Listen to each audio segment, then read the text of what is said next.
Welcome to Pillow Talk. We're brought to you by Susanna, and they make those really unique long-distance relationship gift pillowcases. Hmm. Today, we're doing a deep dive into something absolutely foundational, especially for love across the miles. We're talking about trust. Yeah, trust. It's the bedrock, isn't it? We've Wow. looked at expert advice, some studies, even what people are saying online to kind of unpack how you build it and, importantly, how you keep it strong when you're not physically together. Right. And the goal today is really to give you some solid, actionable strategies, a clearer picture of trust when, you can't just rely on being there in person. Exactly. Because while trust matters in any relationship, it just takes on this heightened importance in LDRs. Okay, so let's get right into it. Why is trust, like, uniquely challenging in a long-distance relationship? What makes it different? Well, a big piece of it, and this came up in a few sources, is that lack of constant physical reassurance. Just those little everyday things, the casual touch, seeing them across the room, Hmm. they're just not there. Right, those small cues you don't even realize you rely on. Exactly. And that absence, unfortunately, it can sometimes create space for, well, negative feelings. Hmm. Things like jealousy, suspicion. Mm. They can creep in more easily when there's uncertainty. Yeah, it's like your brain tries to fill in the gaps, doesn't it? And Yeah, sometimes it fills them with worry or, like, worst-case scenarios because you just don't know.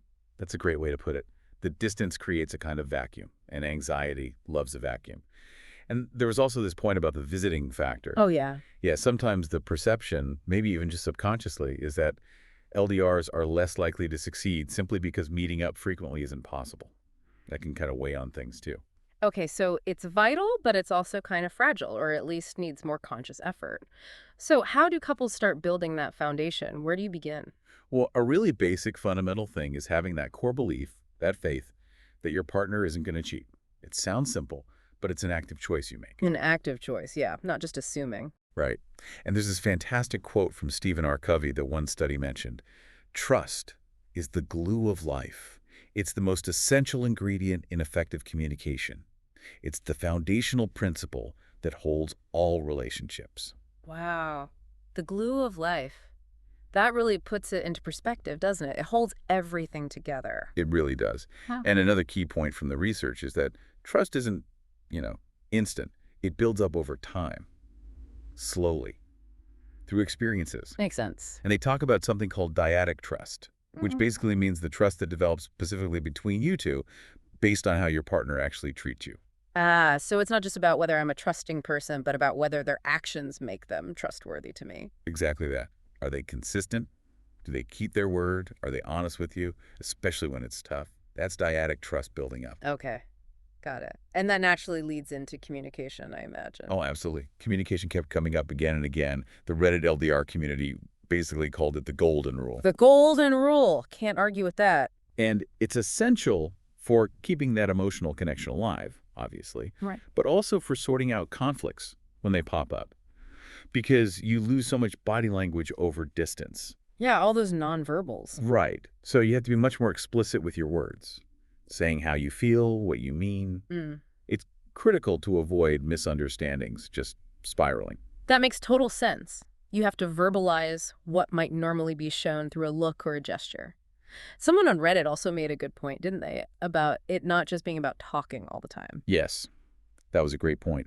It's not about constant chatter, but also about clearly saying, hey, I'm going to be busy for the next few hours, or can we talk later?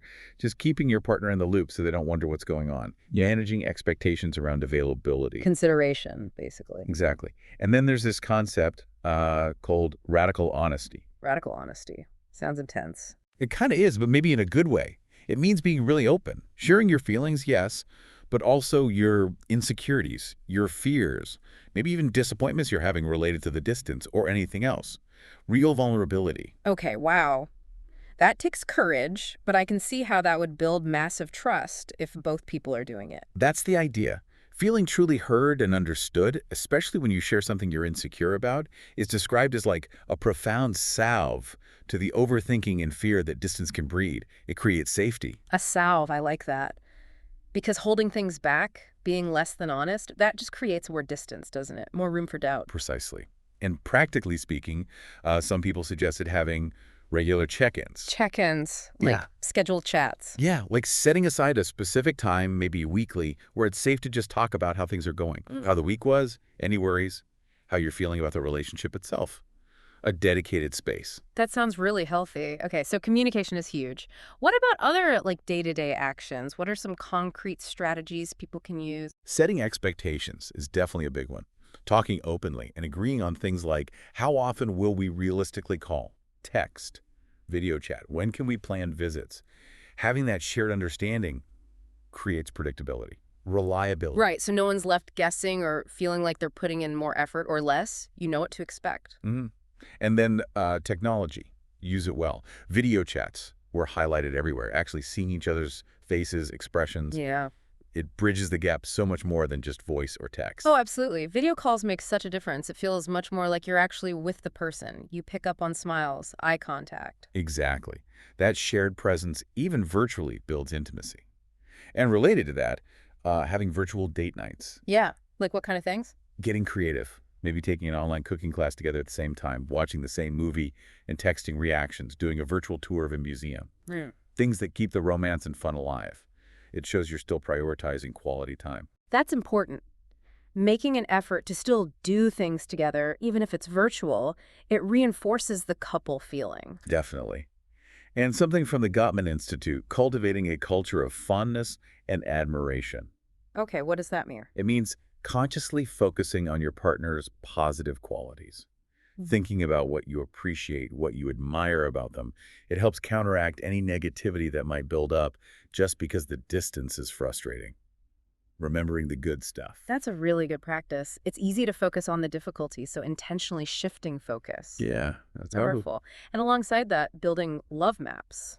That's another Gottman idea. It's about really knowing your partner's inner world. Love maps. Yeah, like knowing their hopes, their dreams, their big life experiences, what stresses them out, what makes them light up. Continuously learning about each other on that deeper level, it builds incredible intimacy. So staying curious about each other, basically, never assuming you know everything. Exactly. Keep exploring their world. And interestingly, another point was about prioritizing yourself too. How does that build trust? Well, having your own life, your own friends, hobbies, interests, it shows you're secure and that you trust your partner enough to support their independence too. It demonstrates you both have fulfilling lives apart, which paradoxically strengthens the bond together. It counters neediness or overdependence. Oh, okay. It shows you trust the relationship even when you're focused on your own things for a bit. Sure. Healthy separation. Precisely. And also finding fun in the distance, like writing letters, actual letters, planning future trips together, maybe playing online games or reading the same book club style, finding ways to connect through the distance, not just despite it. Reframing it almost. Seeing the unique opportunities. And having a plan, or at least discussing the future, came up too. Like the end game, closing the distance. Yeah, talking about whether closing the distance is the goal, and if so, roughly when or how. Or, importantly, acknowledging if maybe you're both happy long distance for the foreseeable future. The key is being aligned and respecting each other's vision. Not everyone wants to close the gap eventually. Right. Open conversation about the future, whatever it holds. And what about when problems do come up? Because they will. Address them directly. Don't let things fester. Talk about concerns openly and try to approach it as us versus the problem, not you versus them. Tackle it as a team. That team approach is so important. Avoids blame. Yeah. And another really practical tip was practicing positive interpretation. What's that? When doubt creeps in, like if a text seems abrupt or they miss a call, consciously choose the most positive or neutral explanation first. Give them the benefit of the doubt instead of jumping to the worst conclusion. Oh, that's a good one. Actively manage your own reaction instead of letting insecurity take over. Yes. Which leads nicely into the last big strategy, Yeah. learning to calm yourself down. Self-soothing, Meaning. meaning developing the ability to manage your own anxiety or insecurity sometimes without always needing immediate reassurance from your partner. Building your own emotional resilience. It's not about never needing them, but about not solely relying on them to fix every wobble. That sounds like real self-mastery. Okay, so putting all these strategies together, it seems like they directly impact how happy people are in the relationship. Absolutely. The research we looked at showed a clear, significant positive link between trust and relationship satisfaction for both LDRs and geographically close couples. Okay, that makes sense. More trust, more happiness. But here's something really interesting. One study actually found that trust levels were often higher in long-distance relationships compared to close proximity ones. Higher. Really? Why would that be? Well, the thinking is maybe the challenges of distance force couples to be more intentional about building trust. You have to trust more consciously when you can't rely on physical presence. It's almost like a necessary adaptation for survival. Wow, so the difficulty itself might forge stronger trust out of necessity. That's fascinating. It is, isn't it? And this potentially higher trust in LDRs was linked to greater overall relationship satisfaction. So the takeaway is pretty clear. Trust, intimacy, communication, these are huge predictors of a satisfying relationship, distance or no distance. So focusing on trust isn't just damage control, it's actively building a better, happier relationship experience. Exactly. And that brings us back to that idea of mastering of self. Because LDRs, without that constant reassurance, can really shine a spotlight on our own insecurities. Yeah, things you might not notice as much if you saw your partner every day. Right. So working on your own stuff, addressing those fears or maybe old BS beliefs about yourself, as one source put it, it's crucial. Building your internal sense of security makes you less dependent on external validation and ultimately a more trusting and trustworthy partner. Taking responsibility for your own emotional landscape. That makes a lot of sense. It really does. Okay, so wrapping this all up, what's the bottom line for someone listening who's in an LDR right now? Well, building and keeping trust when you're miles apart, it's definitely got its challenges, no doubt. But like we've talked about, if you really prioritize that open, honest communication, That radical honesty, maybe? yeah, maybe. And setting clear, shared expectations, finding those creative ways to genuinely connect and spend quality time, and also doing that inner work on your own security. Hmm. You really can build something strong and fulfilling. It's definitely possible. Remember that golden rule from Reddit? Yeah. Clear, consistent communication is just so central. Absolutely. So maybe think about which of these strategies we discussed today really resonated with you.